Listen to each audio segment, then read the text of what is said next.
U.S. imperialism on Mexico in the early 1900s.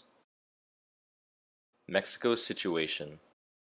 Mexico is a country trying to find its way.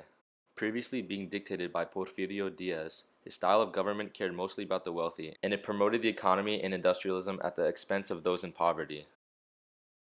He took away freedom of the press and ended up ruling for more than 30 years. This all changed leading up to the Mexican Revolution. Porfirio Diaz's rule. In 1910, the revolution began. Diaz's use of power caused many of the people of Mexico to be extremely unsatisfied with his rule. The initial goal of the revolution was to overthrow Diaz's rule. However, this goal transformed into more of a general goal of fixing Mexico's economy. Diaz declared himself the winner of a mock election after arresting Madero, who ran against him as an idealistic liberal. He was arrested as he emerged as a leader, but when Madero was released from prison, he published his plan de San Luis Potosi from San Antonio, Texas. It was published October 5, 1910, and it called for Mexicans to revolt on Diaz on November 20th. Eventually, Madero got what he wanted, and he became president soon after. However, his presidency didn't last long as he was later assassinated. American motive.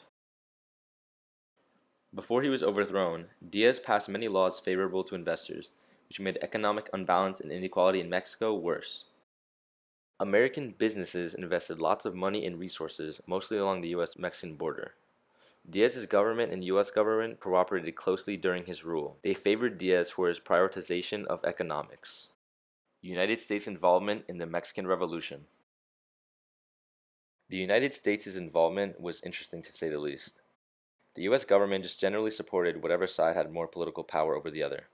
They were so set on their pursuit of money that they warned the Mexican military that they would take necessary action if lives and property of Americans living in Mexico were endangered. The Monroe Doctrine ensured that Europe would not be able to colonize the Western Hemisphere, essentially leaving all that land for the U.S. to be imperialistic toward. We've seen on other occasions that the U.S. have a tendency to instigate war, an issue, or just outright manipulate a situation just to come back and reap the benefits of what they have caused. This is another example of that. American manipulation. In April of 1914, Mexican police accidentally arrested a group of naval forces, and President Wilson used this as an excuse to get involved in the revolution, as he believed that Victoriano Huerta, who became president after Madero, could better protect the economic interests than those who revolted and wanted economic stability and prosperity. The impact. A result of the U.S. involvement in the Mexican Revolution was the Constitution of 1917. This called for separation of church and state, government ownership of the subsoil, holding of land by communal groups, and the right of labor, organization, and strike. This was more for what those in power wanted for Mexicans and themselves, rather than what the Mexicans actually wanted for themselves. A man named Obregon believed that the progression was moving far too slow, so he revolted. And shortly after the assassination of Carranza, who was the president at the end of the revolution, Obregon became president. He reformed land, worked hard to improve Mexico's financial situation, and he was even re-elected in 1928, only to be assassinated shortly after. The United States' impact is clear, and leaves many wondering what life in Mexico would be like now if the U.S. hadn't gotten involved with their imperial motives. According to a study conducted by Pew Research Center, 2/3 of Mexicans have a negative view of the United States. This is because of many reasons, such as general U.S. racism towards Mexicans, political leaders' treatment toward Mexicans such as former President Trump, and of course, the imperialistic tendencies that the U.S. had towards Mexicans so many years ago.